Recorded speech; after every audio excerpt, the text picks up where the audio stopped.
안녕하십니까. 국립춘천박물관 김을리입니다. 원대 복고주의와 소동파 이미지라는 주제로 발표드리겠습니다.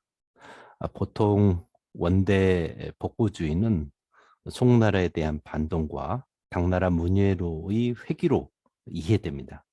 오늘 발표는 그럼 원대 회화에서 송나라 전통을 계승하는 것은 과연 없는 것인가 하는 이런 의문의 바탕을 둔 매우 미시적인 사례 발표입니다. 저는 북송문예의 대표 인물인 소동파를 찍고 그가 원대회화 속에서 어떻게 이미지화되고 다시 후대와 연결되는지 고찰하겠습니다. 어,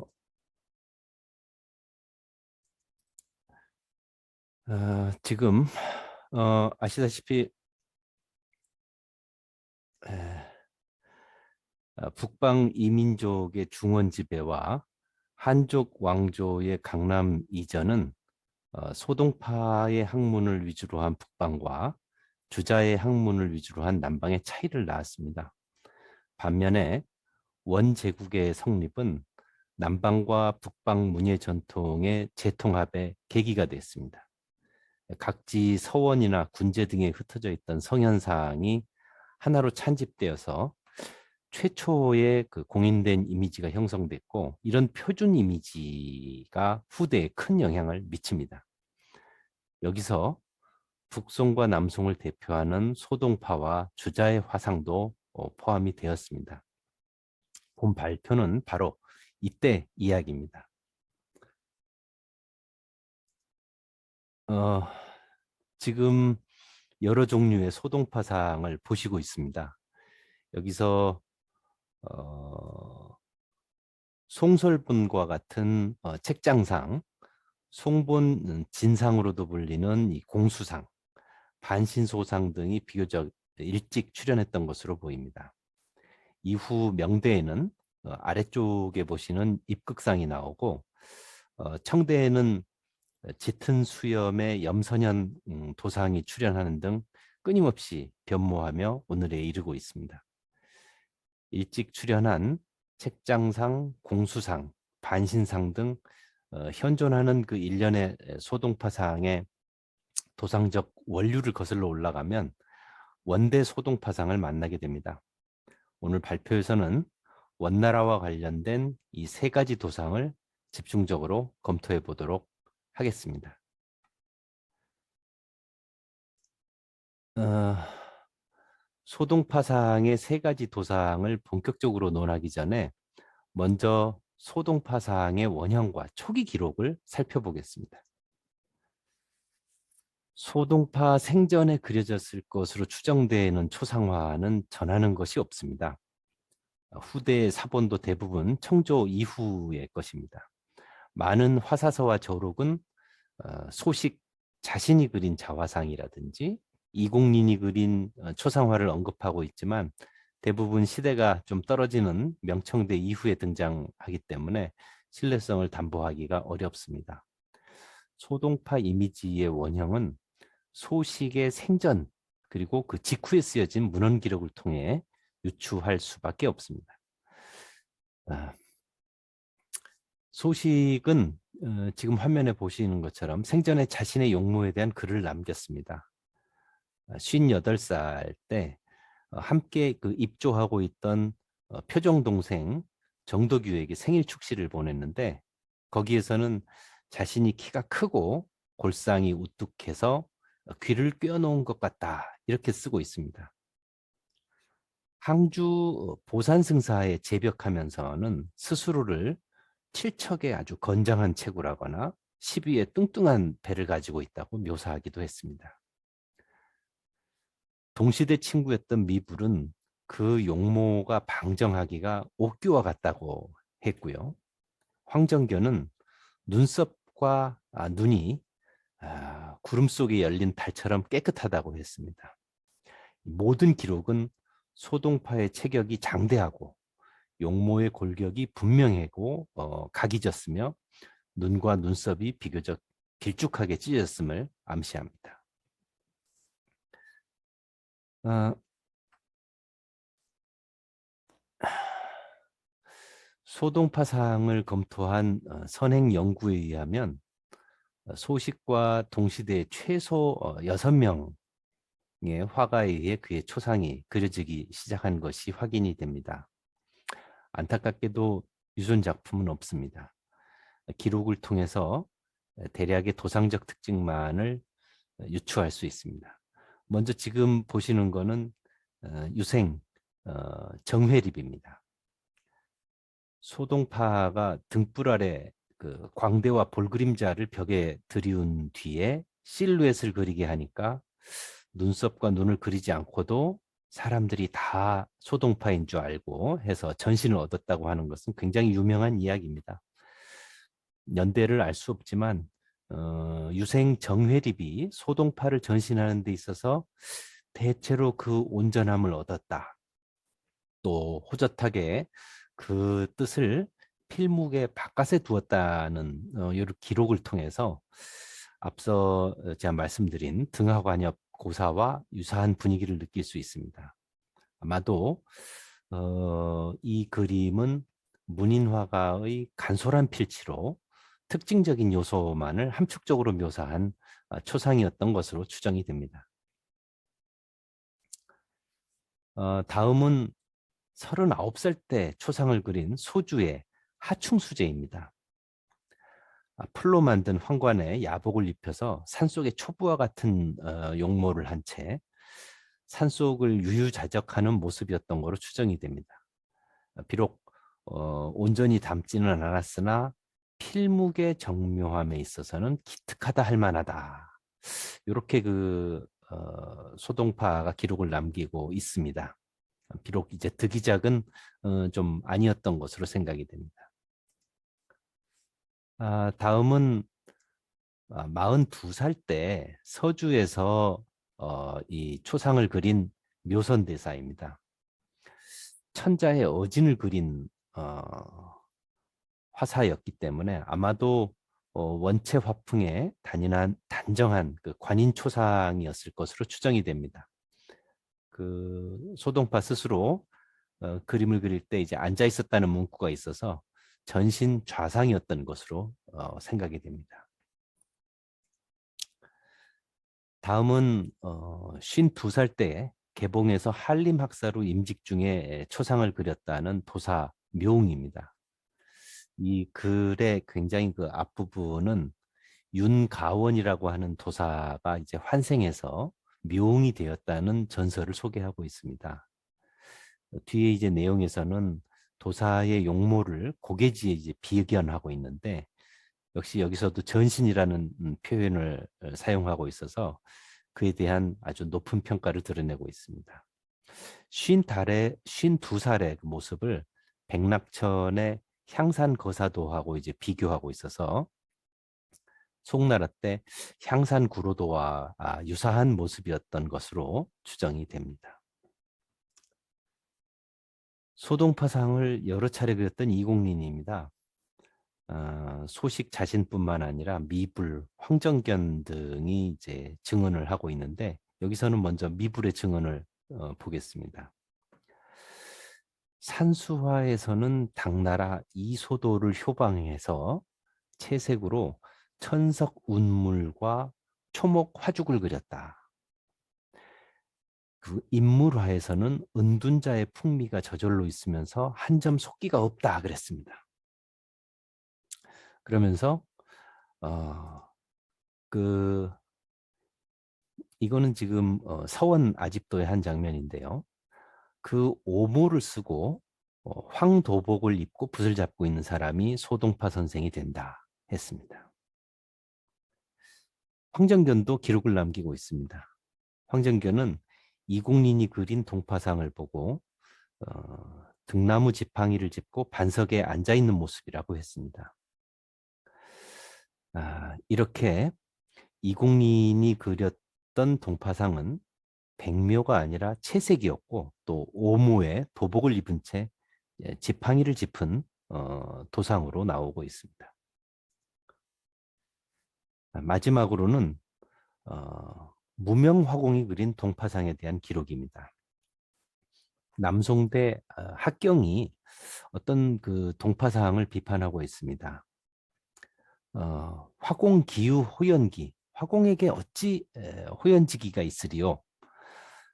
남기흡설 공점지, 비록 이제 남녘에 뜬 기성을 속여서 그린다 할지라도 혓바닥을 느려뜨린 모양으로 공연하게 점이나 찍을 뿐이니 불여야적 대강월, 차라리 정막 야심한 밤에 강수에 비친 달 그림자를 대하고 호호 견공 진한색, 그 안에서 그 아주 밝고도 밝은 동파공의 진면목을 찾아보는 게 낫겠다. 그만 같지 않을 거다. 이렇게 얘기했습니다. 그리고 이제 줄을 달기를 얼굴에 점들이 많아서 하는 말이다 하고 이제 붙였습니다. 이상 당대와 초기 기록 검토를 통해서 소동파가 단정한 그 관인으로서의 모습으로 묘사되기도 했지만 때로는 야복을 입고 산속에 은거한 거사의 모습으로 그려지기도 했고 또 향산구루와 유사한 도인풍으로 그려지기도 했음을 알 수 있었습니다. 양식적으로는 청록산수를 배경으로 한 채색상뿐만 아니라 백묘 위주의 간소한 필치의 초상도 있었음을 알 수 있었습니다. 남송말에 이르면 무명화공에 의해서 점이라든지 사마귀와 같은 지역적 특징이 강조된 화상도 그려지게 된 것을 알 수 있습니다. 소동파의 형상화는 송대부터 시작됐지만 사후 2세기가 가기 전에 벌써 영롱한 이미지가 희미해지고 있는 것을 짐작할 수 있습니다. 호주 조맹부와 동파 책장상을 보겠습니다. 현존하는 가장 오랜 소동파 이미지 원형은 원대 조맹부의 작품에서 찾아집니다. 이 작품은 행서 적벽 2부를 쓴 12장짜리 서첩의 권수화입니다.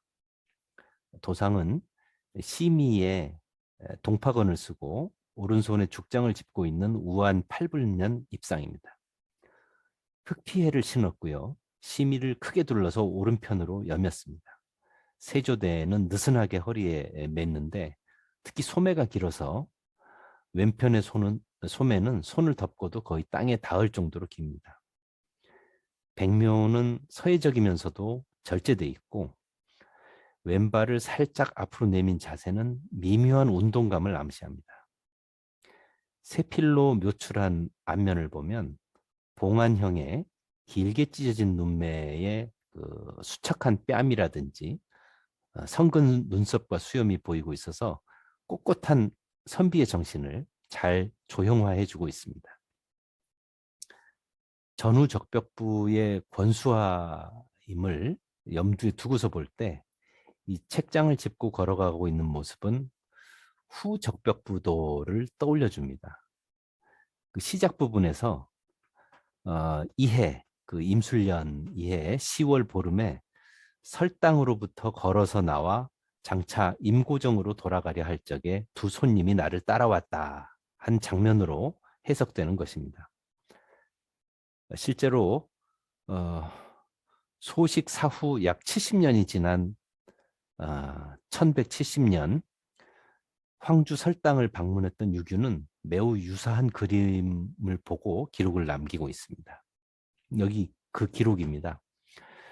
거사종 남쪽을 면해서 당이 하나 꽤 웅장하고 내벽이 모두 눈이 그려져 있었다. 당 가운데 소동파공의 화상이 있는데 오모를 쓰고 자구, 즉 자주색 가옷을 입은 채 공장을 가로당기고 있으니 이것이 바로 설당이다.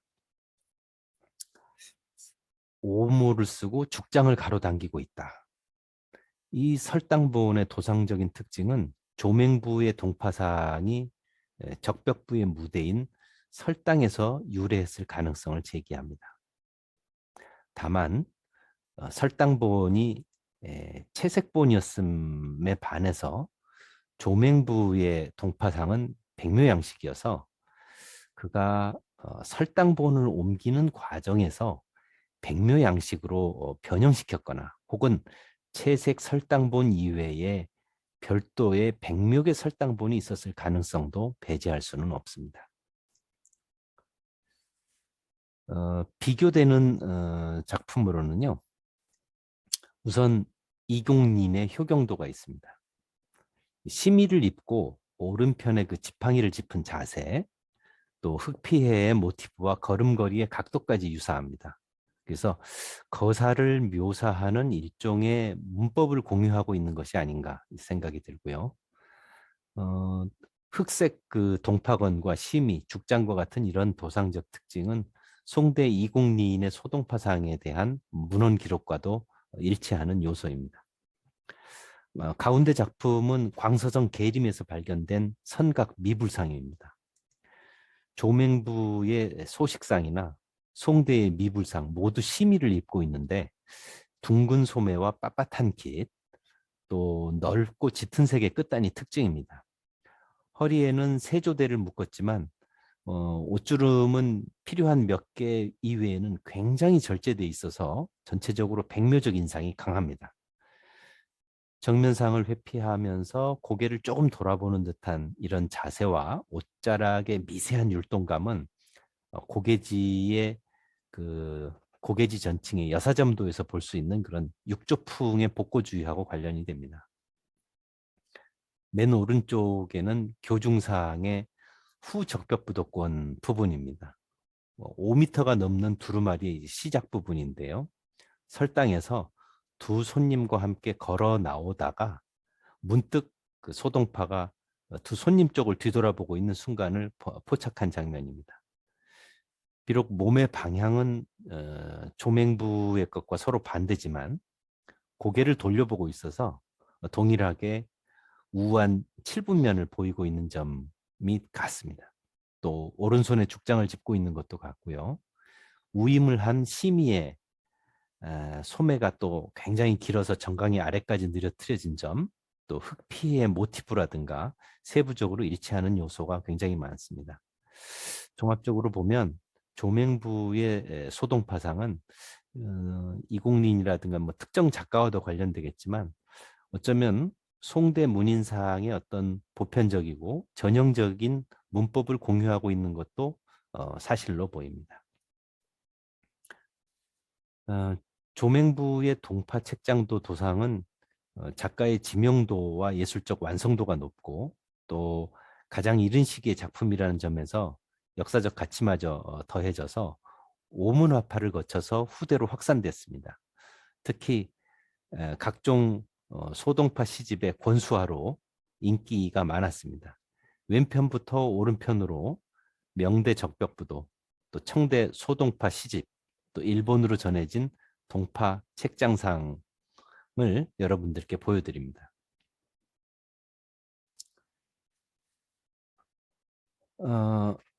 다음 소주의 구고 묘성과 동파 공수사항을 살펴보도록 하겠습니다.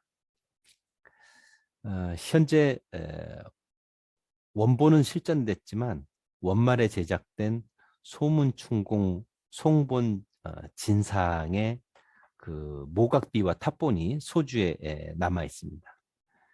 이 석각본은 옹방강이 이공린본으로 고증한 뒤에 그 제자였던 이연장이 모각해서 세운 겁니다. 도상은 동파건에 도표를 착용하고 양손을 앞으로 모은 채 서 있는 우한 칠분면 전신 입상입니다.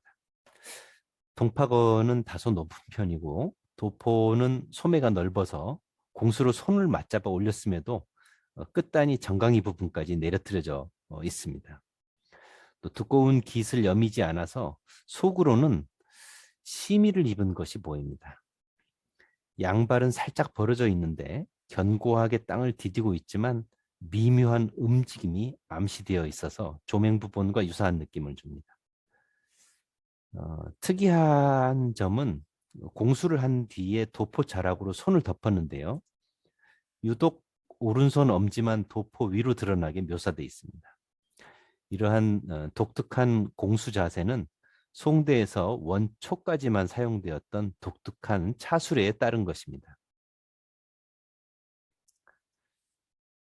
이와 같은 차수례법은 송신종 초상이나 이재현 초상 등 송대 및 원대의 관인 초상화에서 동일한 손의 모양을 찾아볼 수 있습니다. 얼굴의 표현을 보면 눈썹이 성글고 봉안형으로 찢어져 있으며 코가 우뚝하고 광대가 튀어나와 있습니다. 탑본에 따라 얼굴의 흑점을 표현해 주는 것도 있습니다. 석각보는 전체적으로 흑지백묘의 음각법을 사용했는데 안면부만은 백지흑선의 양각법을 사용했습니다. 이런 그 복합 형식은 명대 이후 석각 및 판각회화에서 흔히 볼 수 있는 기법입니다. 옷주름은 십수번의 그 행필에도 불구하고 전체적인 형상을 잃지 않아서 형태감이 정확합니다. 의관을 묘사하는 백묘는 한치의 주저함이나 서투름이 없이 확고합니다. 대체로 이공린에서 조명부로 내려오는 백묘의 양식의 범주에서 파악하는데 큰 무리가 없을 것으로 생각이 됩니다. 이 작품의 화면 상단 오른편에 소문충공 송본 진상이라고 예서치로 쓴 화제가 있고요. 그 왼편으로는 민산 아아 강수 소출로 시작되는 찬시가 있습니다. 그 내용은 발표문을 참고하시면 될 텐데요.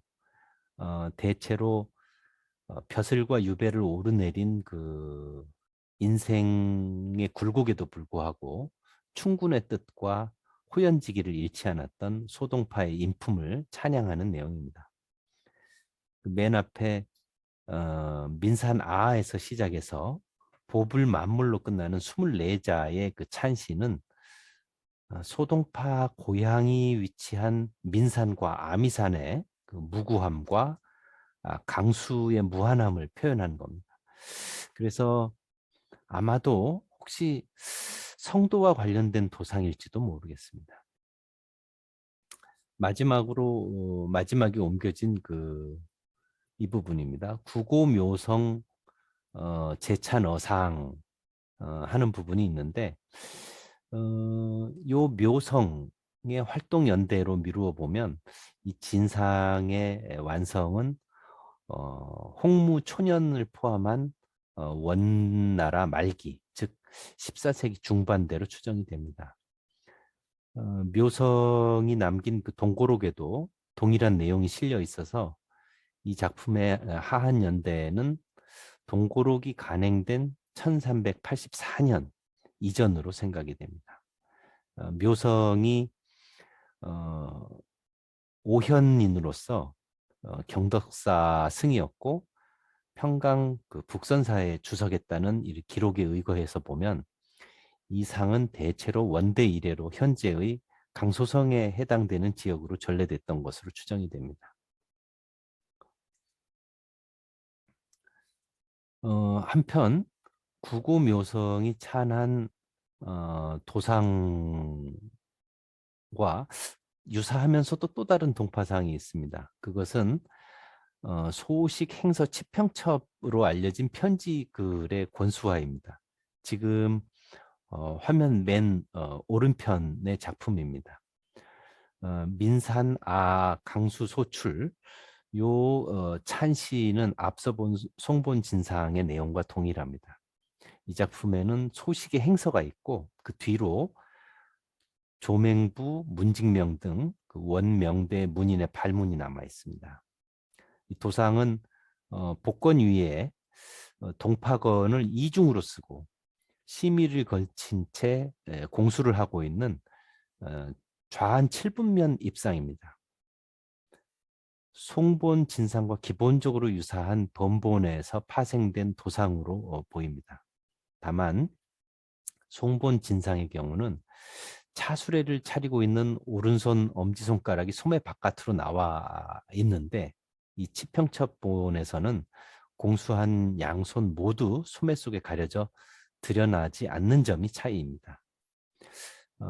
회양오르도라든지 이재현상과 같은 송원대 관인초상화에서 이 오른편 엄지손가락이 드러나는 점과 비교해 보면 시대를 조금 내려보는 요소가 됩니다.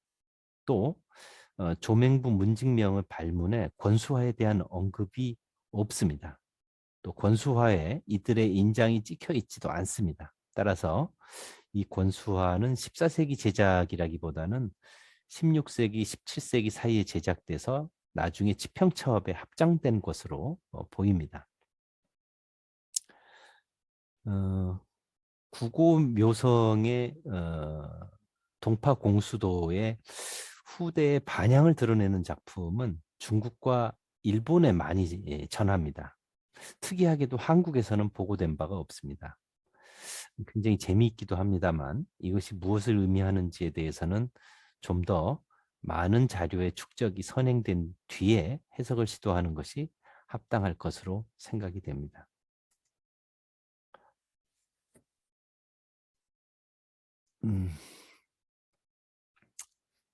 다음 각종 그 판각본과 동파 소상이 있습니다. 이와 관련해서는 지금 시간 관계상 역대 군신도상만 살펴보겠습니다. 이렇게 오른편 관자놀이에 점들이 찍혀 있는 것이 마치 그 별자리와 같은 모습으로 보입니다. 박정희 선생은 그 주자의 초상에 대한 논문에서 이 도상첩의 저본이 되었을 궁중소장본이 원대 왕필의 역대 군신도상이었을 것으로 추정한 바가 있습니다. 이 책의 다른 곳에 실린 주문공상에도 별자리 모양의 점이 오른편 이마 옆으로 나타나고 있는데 북송과 남송을 대표하는 소동파와 주자의 얼굴에 별자리 모양의 점이 표시된다.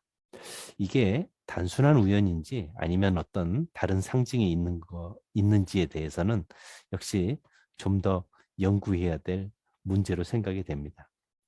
어쨌든 판각본 반신 소상들은 대체로 이렇게 머리가 접힌 방건을 쓴다든지 오른편 광대 위에 별자리 모양의 점을 표시하는 등의 도상적 특징을 가진 경우가 많습니다. 이런 정도만 지금 말씀을 드리고 자세한 내용은 발표 자료로 대신하도록 하겠습니다. 이제 발표를 정리해 보겠습니다. 북방 이민족의 중원 지배와 한족 왕조의 강남 이전은 소동파의 학문을 위주로 한 북방과 주자의 학문을 위주로 한 남방의 차이를 낳았는데요. 원제국의 성립은 남방과 북방 문예 전통의 재통합의 계기가 되었고 또 각지의 서원이나 군제 등에서 산실되어 가던 소식과 주희의 화상이 찬집되어서 최초의 공인된 이미지가 나타나게 되었습니다. 송설본 동파 책장도 또 묘성의 소문충공 송본 진상은 바로 이러한 배경에서 나타났습니다. 이들은 현존하는 가장 오랜 소식 화상으로서 후대에 지대한 영향을 미쳤습니다. 전신상의 경우는 지금 보시는 바와 같이 지팡이를 짚고 있는 책장도와 양손을 모은 차수레를 올리는 듯한 공수도가 있었습니다. 조맹부와 묘성은 동일하게 심의와 도포를 입고 높은 동파건과 흑피해를 신은 우한 칠분면 입상을 그렸습니다. 정지한 듯 미묘한 운동감을 전달해주고 또 봉안의 성근 수염과 수척한 뺨으로 꼿꼿한 선비의 기상을 드러낸다는 점에서 유사한 점을 가졌습니다.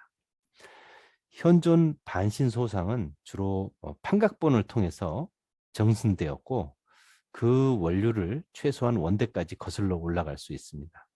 머리 부분이 이제 뒤로 접힌 방건을 쓰고 있는 경우가 대다수지만 일부 도상의 경우는 방건 안에 다시 유건을 착용해서 양 어깨로 유건에 띠가 드리워진 특이한 도상도 있었습니다. 또 남기사성과 같은 별자리 모양의 점도 특징입니다. 이러한 도상들은 명대를 통해 청대로 이어졌습니다.